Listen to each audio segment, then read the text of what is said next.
میرے بزرگوں دوستوں، عنوان جیسا کہ آپ نے سنا، منہج سلف کی پیروی ہی اصل تعبیر ہے۔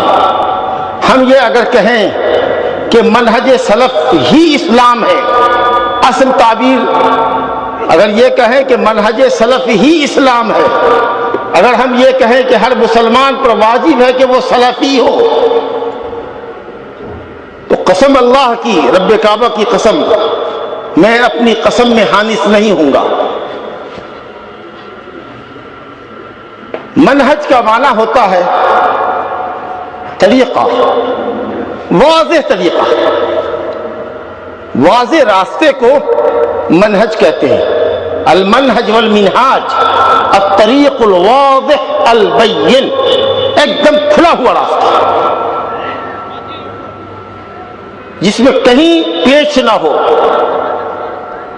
کہیں کجی نہ ہو، کہیں دائیں بائیں التفات کرنے کی نوبت ہے، اسٹریٹ ہائی وے۔ وَأَنَّ هَذَا صِرَاطِ مُسْتَقِيمًا، سیدھی راہ، قرآن اور سنت کی راہ، ایک دم واضح، اس کو کہتے ہیں منہج۔ اللہ رب العالمین نے فرمایا ہے، قرآن مجید میں یہ لفظ موجود ہے، اللہ تعالیٰ نے فرمایا لِكُلٍّ جَعَلْنَا مِنْكُمْ شِرْعَةً وَمِنْهَاجًا، ہم نے تم میں سے ہر ایک کے لیے الگ الگ شریعت، الگ الگ منہاج مقرر کیا۔ اللہ رب العالمین نے ہر امت کے لیے، ہر نبی کے لیے الگ منہاج، الگ طریقہ، الگ شریعت کاری۔ اہل تورات کی الگ شریعت، اہل انجیل کی الگ شریعت، اہل قرآن کی، اہل اسلام کی الگ شریعت۔ صحیح بخاری اور مسلم کی حدیث ہے، نبی صلی اللہ علیہ وسلم نے فرمایا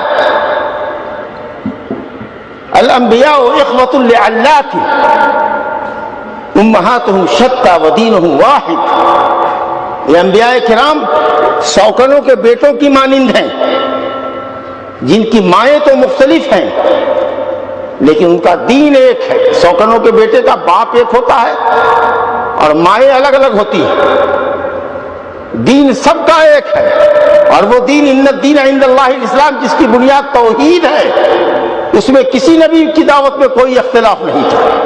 ہر زمانے کا نبی واجب الاتباع ہوا کرتا تھا، ہر نبی نے آخرت کا عقیدہ پیش کیا، اصول دین میں کوئی اختلاف نہیں تھا۔ ہر نبی کی شریعت، ہر نبی کا طریقہ الگ الگ تھا، فروعات دین میں، جزئیات دین میں، تفاصیل دین میں، اصول کے اندر، مبادی کے اندر، اسس اور بنیادوں کے اندر اللہ کی توحید، رسولوں کی رسالت، اوامر کی بجاوری، اللہ کی منع کردہ چیزوں سے باز رہنا، عقیدہ آخرت، تمام نبیوں کے درمیان مشترک رہی۔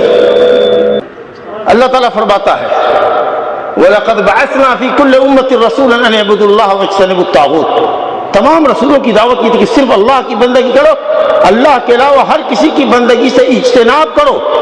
یہ نہیں کہا کہ اللہ کے علاوہ کی بندگی چھوڑ دو، یہ بہت آسان لفظ ہوتا تھا، اجتناب، جنوب، دور بھاگو۔ میرا دل، مجھے اپنے اوپر اعتماد نہیں ہے، ہو سکتا ہے کہ ان کی چکنی چپڑی باتوں میں میں آ جاؤں، میرا ذرا سا قدم پھسل جائے، سمجھا کہ نہیں؟ وہ تو اتنے پکے ہوتے ہیں اپنے منہج میں، اہل بدعت، اہل ضلال، کہ ان کے شاید بگڑنے کا ڈر نہ ہو یا اصلاح کی مجھے ان کے توقع نہ ہو، لیکن مجھے اپنے پھسلنے کا ڈر ہے۔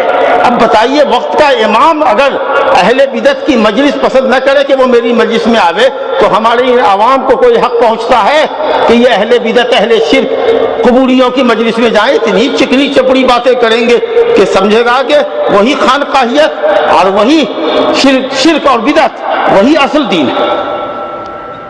اس لیے اہل بدعت کی مجلسوں سے پرہیز کرنا چاہیے، مجالس اہل الاہواء، اہل بدعت کی مجلسوں سے پرہیز کرنا چاہیے۔ میں گفتگو آپ سے یہ کر رہا تھا کہ شرک سے دور بھاگو، اللہ کی توحید کو تمام انبیاء متفق۔ یہ ہوا منہج کا معنی، طریقہ، واضح طریقے کو منہج کہتے ہیں، جس کے اصول میں، جس کے طریقے میں غموض ہو، اس کو منہج نہیں کہا جا سکتا۔